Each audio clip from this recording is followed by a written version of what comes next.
जब जब किसी पर अन्याय होता है तो कोई ना कोई संसार में आवाज़ ज़रूर उठाता है। कहते हैं कोई भी देश में चले जाइए, कहीं भी चले जाइए, तो कहते हैं न्यायालय का अपना एक विशेष स्थान होता है। कहते हैं न्याय जो होती है सबसे पढ़े होती है और न्याय करने वाले व्यक्ति भी पढ़े लिखे होते हैं। राजनीतिक नहीं होती है जहाँ पर कोई भी चला जाए। न्याय प्रणाली एक ऐसा चीज़ है, वहाँ पर पढ़े लिखे समझदार व्यक्ति ही बैठ सकता है। चाहे कोई भी न्यायालय हो, डिस्ट्रिक्ट हो, हाई कोर्ट हो, सुप्रीम कोर्ट हो, ये पढ़े लिखे व्यक्ति होते हैं। लेकिन मैं आज उन्हीं पे प्रश्न चिन्ह लगा रहा हूँ। एक व्यक्ति ने मुझे इस सब के बारे में बताया, कह रहा था, तो जो सुन के आप लोगों को भी जो है मन विचलित हो जाएगा और आप लोग ही एनालाइज करके बताना, क्या हमारे देश में न्याय प्रणाली है या सिर्फ न्याय उन लोगों के लिए है जो बड़े हैं? आम गरीबों के लिए न्याय बहुत दूर चली गई है। और मैं विश्वास करता हूं कि जो भी वकील या बड़े बड़े न्यायाधीश इस वीडियो को देख रहे हों, ज़रूर मुझे बताने की कोशिश करें कि इस बंदे का गलती कहाँ है। इस कहानी को सुन के आप स्वयं ही एनालाइज कीजिए और समझिए कि आखिर गलती कहाँ हो रही है। कहते हैं इतना पवित्र स्थान न्यायालय कहते हैं, जहाँ पर हर कोई जो है अपनी दरख्वास्त लगाती है और सब यही विश्वास करते हैं कि उनको न्याय मिलेगा। लेकिन जब न्याय न मिले, क्योंकि आपको तो पता ही हुआ, कहावत यही है कि कानून अंधी होती है। लेकिन किस लिए? क्या हमने एक तकिया कलाम शब्द बना दिया है?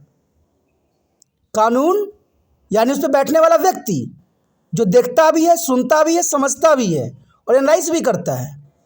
कहते हैं कानून के आंख पे पट्टी बांध देने से नहीं होता है। एक व्यक्ति ने मुझे बताया कि जब वो ड्यूटी कर रहा था, उसकी ड्यूटी, मान लीजिए एक छोटा सा ही माली किस्म का व्यक्ति था, माली का काम करता था, उसकी ड्यूटी 3-4 अफसरों के पास लगाई गई।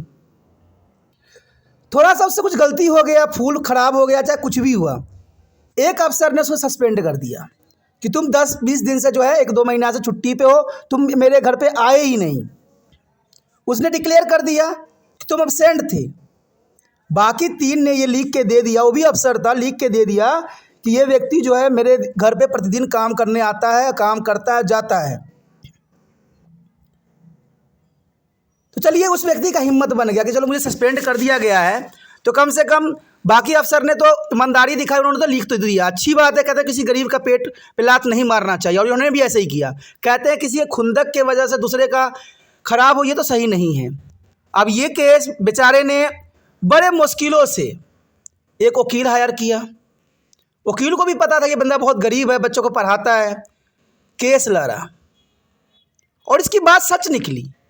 अदालत ने उसको जो है फिर से बहाल करने की इजाज़त दे दी और जब से बहाल किया तब से कर दी गई। बहाल हो गया क्योंकि गलती तो थी ही नहीं, बंदा तो ड्यूटी कर रहा था। उस बंदे ने अपने खुंदक निकाल दिया, तो अदालत ने यहाँ पर बहुत अच्छा फैसला दिया कि चलो अच्छी बात है। अगर मान लीजिए उस बंदे का जो है स्टार्टिंग पॉइंट 1997 हो और 1997 का जो है पेंशन हर एक व्यक्ति को लागू होता है, ये आपको पता होना चाहिए, बहुत पुराना है। और एक बंदे की गलती की वजह से सस्पेंड कर देने के कारण जो है उसका यहाँ पर भर्ती जो है 14 बना दिया गया। जब पक्का करने की बारी आई तो सभी व्यक्ति गए कि भाई चलो मेरा भी पक्का होने आ रहा है, हम भी जाएंगे, पक्का होंगे। वो व्यक्ति भी जाता है पक्का होने के लिए, लेकिन वहाँ पर ये बात कही जाती है कि आपको तो भर्ती किसी और समय से दिया गया है, आप अभी पक्का होने के लायक ही नहीं हो, आपको जो अदालत का दरवाज़ा खटखटाना पड़ेगा।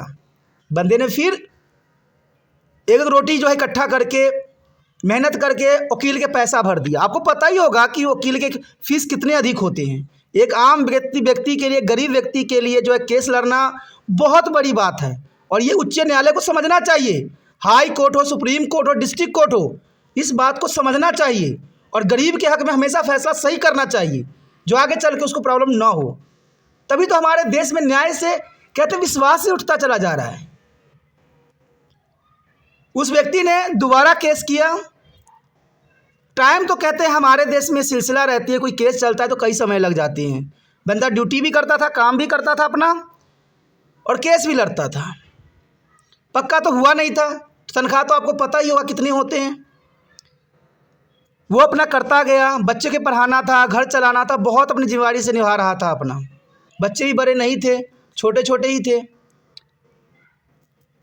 केस हुआ, अदालत ने एनालाइज किया कि नहीं ये गलत है। जब हमने पहले ही फैसला ये दे दिया था कि इस व्यक्ति का जो है गलती से सस्पेंड किया गया, खुंदक निकाला गया है, हमने इसको बहाल कर दिया, तो इसको जो है पक्का भी करना चाहिए। अदालत ने ये फैसला सुना के दे दिया, उस व्यक्ति के हक में दे दिया। अब देखिए, जब उसका गलती नहीं था, उसको 97 से ही भर्ती ली गई, और जब पक्का का टाइम आया तो पक्का भी उसको अब कर दिया गया, क्योंकि ये बात अदालत ने माना कि गलती तो इसको थी नहीं, और गलती इसकी नहीं होगी तो हम किसी के पेट पे कैसे लाठी मार सकते हैं। तो उसने दोबारा जो है उसको पक्का होने का भी वो दे दिया, प्रमाण चित्र दे दिया। चलो पक्का भी कर दिया, अच्छी बात है, पक्का भी हो गया बंदा। अब वो व्यक्ति रिटायरमेंट पे आता है।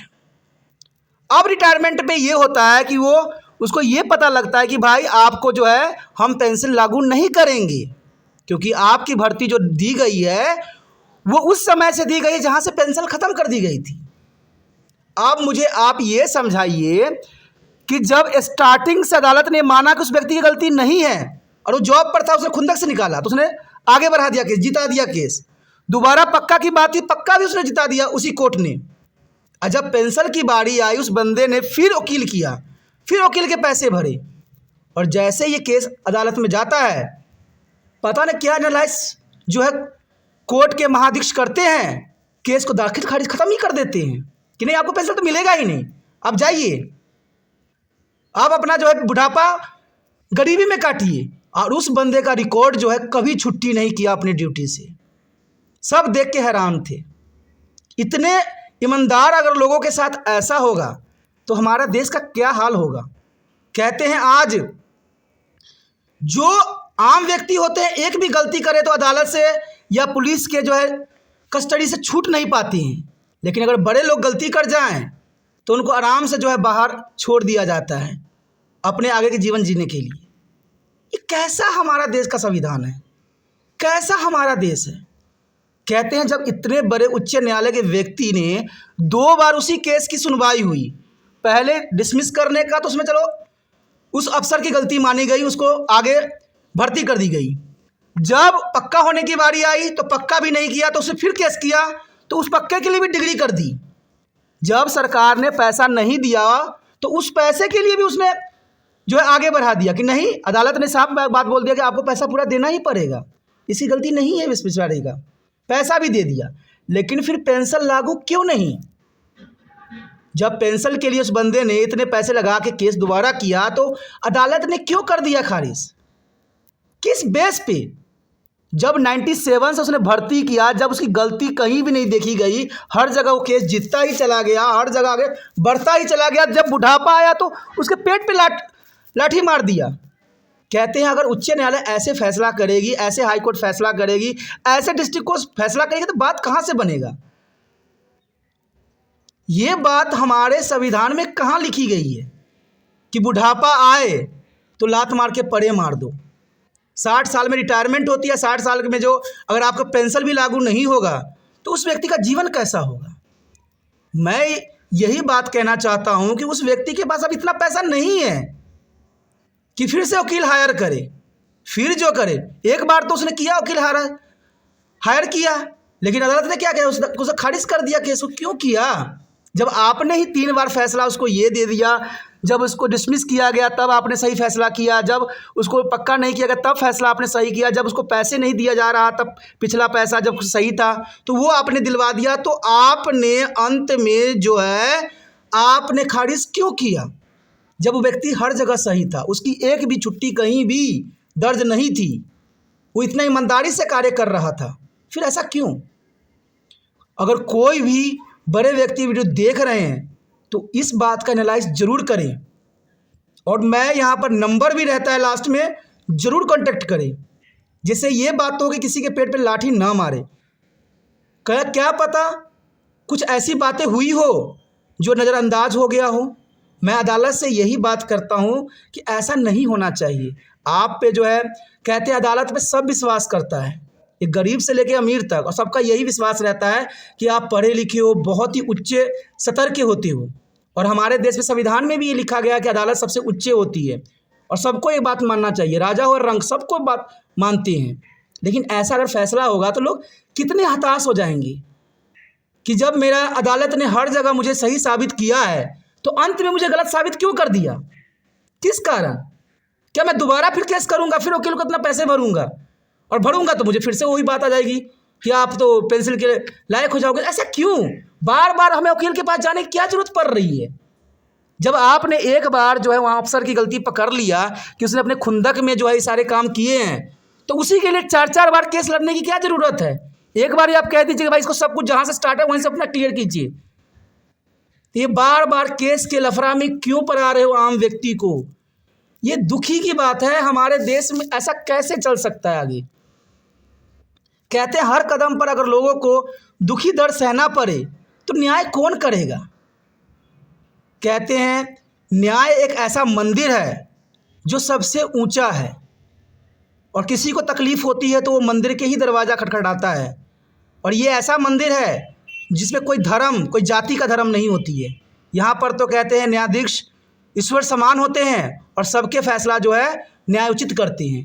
कहते हैं कभी कभी हमें बातों को समझना पड़ेगा। मैं यहाँ पर सिर्फ इतना ही मैं कहना चाहता हूँ कि जब आपने उस व्यक्ति को शुरू से लेकर अंत तक सही किया तो आखिरी में उनको क्यों साथ छोड़ दिया, किस कारण से? क्या वो आप चाहते हो कि और भी वकील फिर से हायर करे, फिर से पैसा लगाए? ऐसे कैसे बात बनेगा? ऐसे कैसे न्याय पर जो विश्वास उठेगा? जब व्यक्ति सही है तो सही है। तो इस बात को एनालाइज कीजिए, जितना हो सके इस वीडियो को शेयर जरूर करें।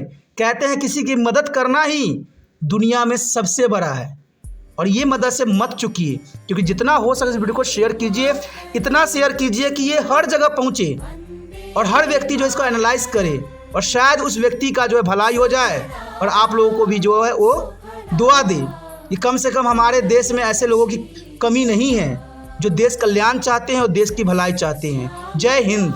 मातरम, वंदे मातरम, शुभ्र ज्योत्स्ना पुलकितया।